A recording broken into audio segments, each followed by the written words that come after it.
to the family. Welcome to Africa Watch. Algie speaking. We have to be thankful to Nana Addo, the president of Ghana, for acknowledging his suffering of Black Americans under the racist police force, the George Floyd case, and the remarks that he made recently. Also, the former president, John Rawlings, made statements. And this is the best way for everyone to go. Because if we love our people, regardless to nationality,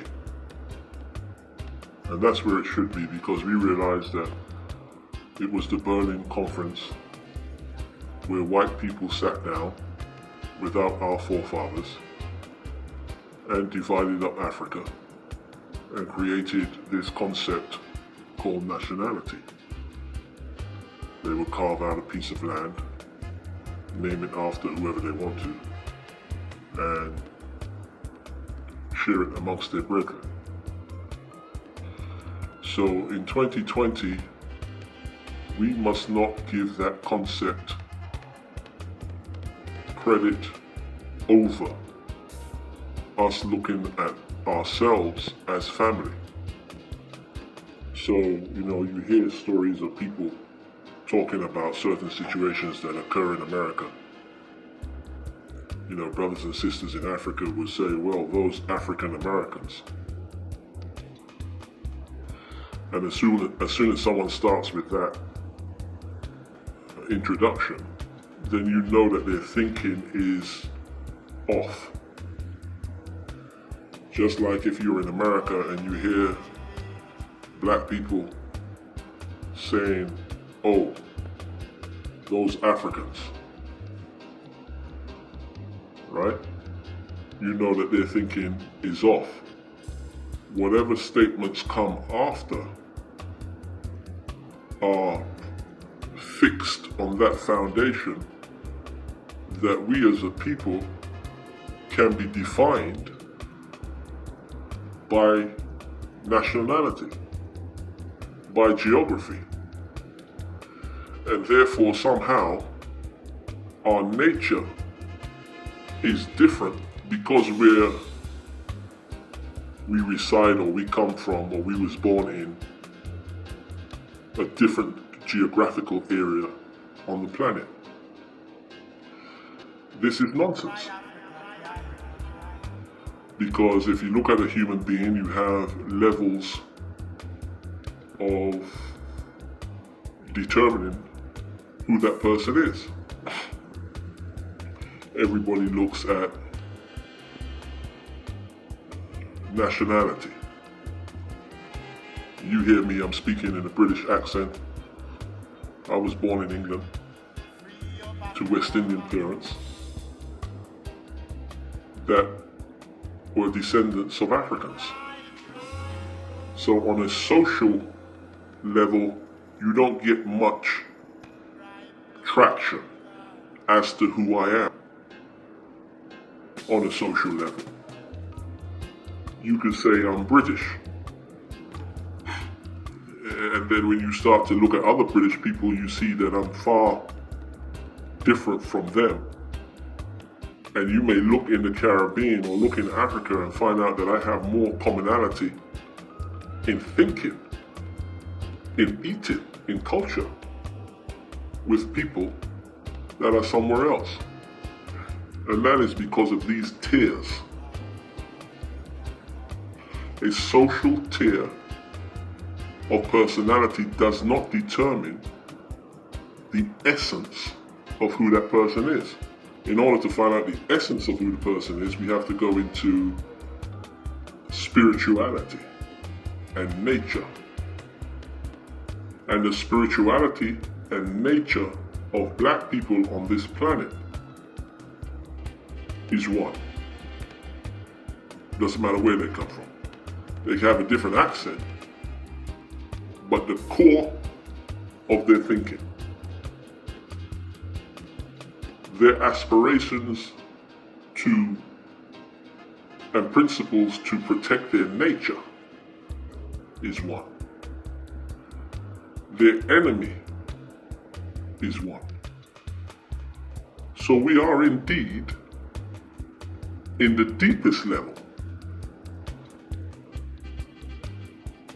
family. We are in the deepest level one, associated with each other. So therefore we should have a concern in the deepest level. And we shouldn't speak in terms of social divisions. Because you could use social divisions to the extent where you divide everyone up and you're only left with yourself and those who live in the same house as you. Literally, your brothers and sisters. And even there's division, socially. And it gets us nowhere. Now, the last point I want to make is that that is also tied to the previous video that I made about the two schools of thought. Because social determination, mistakenly affixed to definition as to who we are, is a concept that came about through nationality and through the inclusive mindset. And the inclusive mindset is one that, as defined, will put a black person, or define a black person according to his nationality more than his race. I don't want to use race, but you know what I'm talking about. So as I say, we thank our leaders in Africa who has made statements about situations that's happened outside of the border of Africa. And we need to see that grow. We need to see Africa coming together and speaking up for the ills in the diaspora. In fact, we need to start asking ourselves questions. If we could guarantee the safety of Europeans and Americans, white people walking around in Africa at night, and there's no threat to them from the establishment. Everywhere you go, there's a criminal threat. But there's no squad of soldiers or police that are gonna draw down on white people and kill them in Abuja or in Accra. If we could guarantee that, then why are you failing to guarantee the safety of black people in New York, in London, in Minnesota? You see, this is something that needs to be addressed on a diplomatic level. And we need to hear what they have to say, because if they can't get to the stage where they could guarantee the safety of our people, then perhaps we have to look at measures that would encourage them to do so. And we could learn a lesson from the Jewish people. A Jew abroad is just as valuable to the Jews in Jerusalem as he would be living in Israel. So we need to get to that stage. Thank you for listening. Peace and blessings.